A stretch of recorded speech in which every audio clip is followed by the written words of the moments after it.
ilmu tadi, dengan ilmu orang akan takut kepada Allah Ta'ala. Lalu apa yang harus dipelajari? Di antara adalah kitabullah, mempelajari bagaimana tegaknya ibadah kepada Allah. Kemudian supaya orang itu bisa punya kemandirian secara finansial, punya kemapanan, sehingga dia bisa berinfak. Sehingga dia bisa berinfak. Maka kalau anak memiliki, menguasai 3 hal ini, maka mereka akan beruntung dalam kehidupannya, akan menjadi orang sukses. Ya. Di akhirat mereka akan mendapatkan balasan yang sempurna.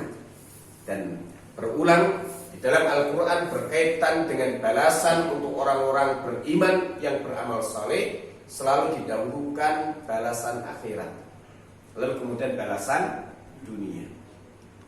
Karena balasan akhirat itu yang menjadi prioritas bagi orang beriman. Liwafiyahum ujurahum, agar Allah sempurnakan untuk mereka ganjaran, balasan-balasan atas amal mereka di akhirat. Wa yazidahum min fadlih, dan Allah akan tambahkan karunia untuk mereka di dunia. Dan itulah jawaban dari Dzulqarnain. Ketika Allah Subhanahu wa taala persilakan kepada Dzulqarnain untuk menghakimi satu kaum yang didatanginya, ya. Tapi jawaban Dzulqarnain adalah jawaban orang yang berilmu. Ya.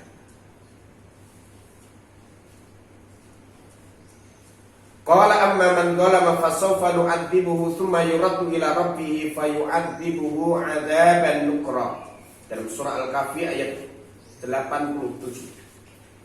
Jawabannya adalah, adapun orang yang zalim, kata Dzulqarnain, fasawfa nu'adzibuhu, kami akan menghukumnya di dunia ini. Tsumma yuraddu ila rabbih, kemudian dia akan dikembalikan kepada Tuhannya, fayu'adzibuhu 'adzaban nukra, lalu Tuhannya akan menyiksa dia dengan siksaan yang dahsyat yang tidak ada bandingnya, yang tidak ada orang itu mampu bersabar terhadapnya, yang orang itu tidak akan mampu untuk memaklumi siksa itu dirinya. Ada nukra. Maka untuk orang yang dolim, masuk dolim di sini adalah orang kafir. Maka kami akan siksa dia di dunia.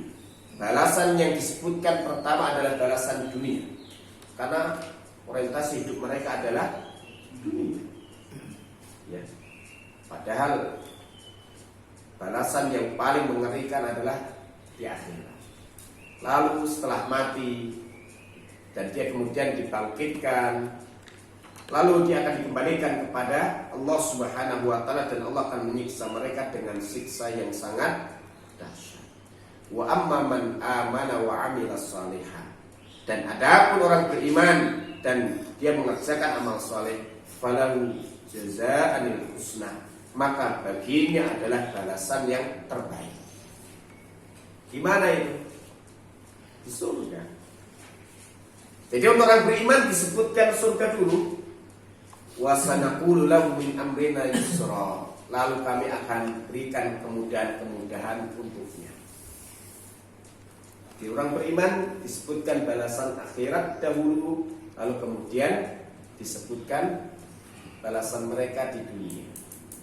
Allah berikan balasan yang terbaik di akhirat. Lalu ya, Dzulqarnain menjanjikan, kami akan mudahkan, kami akan berikan dia balasan yang baik, ya, mudahkan urusannya dalam kehidupan dunia. Karena orang beriman itu orientasinya akhirat. Maka disebutkan untuk orang beriman akhirat dulu, baru kemudian dunia. Ya, akhirat dulu, baru kemudian dunia.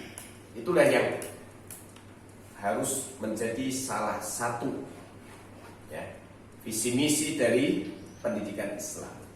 Tujuan pendidikan Islam adalah akhirat, baru kemudian dunia. Bukan dunia, kemudian akhirat. Jadi akhirat dulu, orientasinya adalah akhirat. Maka dia bisa mengikuti petunjuk kitabullah yang telah Allah turunkan. Dia paham, dia mengamalkan, menerima dengan lapang dada. Kemudian dia menegakkan ibadah kepada Allah Subhanahu wa taala.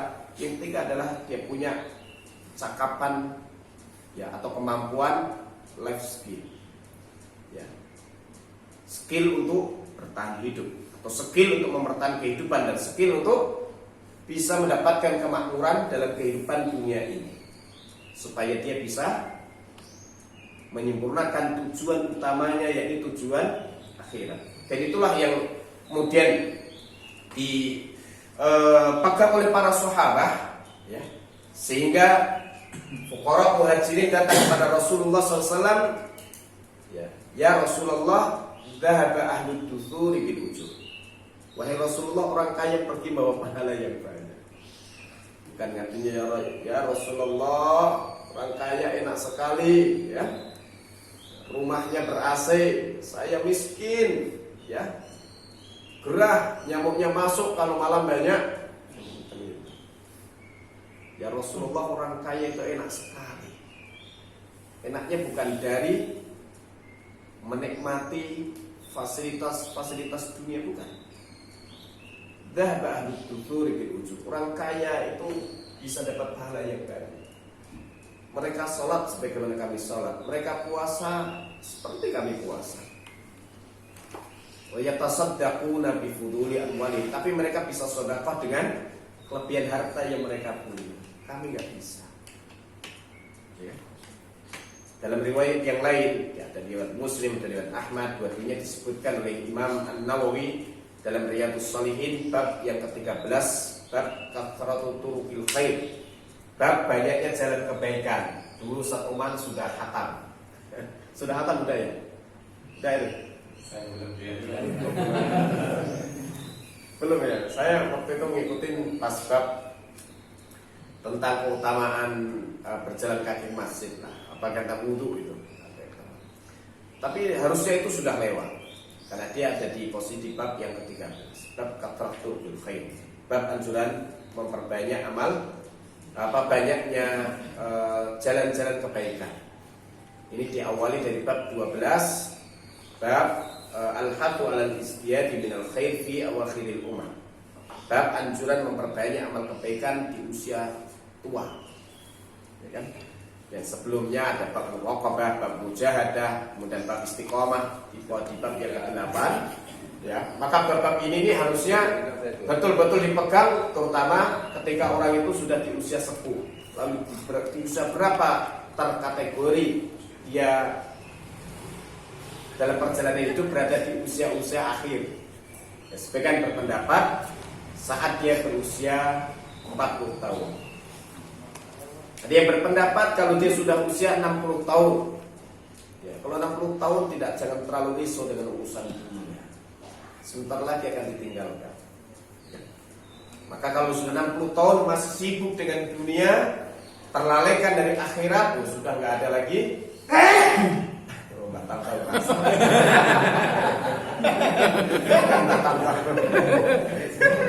Itu bukan ini batal.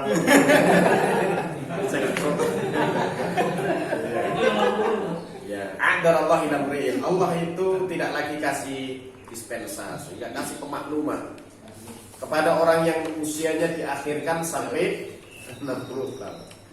Ya, maka ya, dia dianjurkan memperbanyak amal kebaikan. Amal kebaikannya apa? Yang zikir, kemudian banyak baca Al-Quran, lalu kemudian beradab dengan adab Islam. Ya. Karena kalau memisahkan adab Islam, ya, diharapkan nanti meninggalnya sesuai dengan kondisi yang biasa dia jalani. Karena Allah Ta'ala membuat satu ada kebiasaan, siapa yang hidup di atas satu kondisi nanti meninggalnya di atas kondisi itu.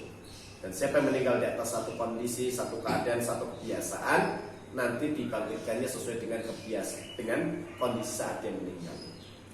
Maka usaha sepuh ya jangan macam-macam lah. Ya, maksudnya begitu beliau. Jadi sudah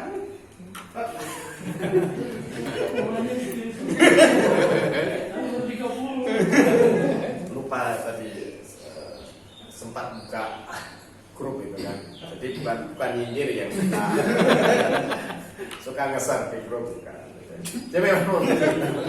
Jadi supaya punya kebiasaan baik. Dan itu disebutkan oleh Imam An-Nawawi secara berurutan di dalam bab 12. Bab ke-13 kemudian kasih tahu bahwa pintu kebaikan, jalan kebaikan itu banyak. Dan itu dikumpulkan beberapa hadisnya di dalam bab yang 13. Walaupun nanti dilanjutkan pada bab berikutnya, bab 15, kalau sudah melakukan kebaikan-kebaikan tadi, jangan hanya melakukan sekali, tapi harusnya dilakukan berulang kali. Di bab yang 15, bab al-muhafadzah 'alal a'mal, bab anjuran menjaga amal kebaikan. Maksudnya adalah amal kebaikan yang sudah dikerjakan itu hendaknya istiqomah rutin mengerjakannya sampai jumpa Allah Subhanahu wa ta'ala.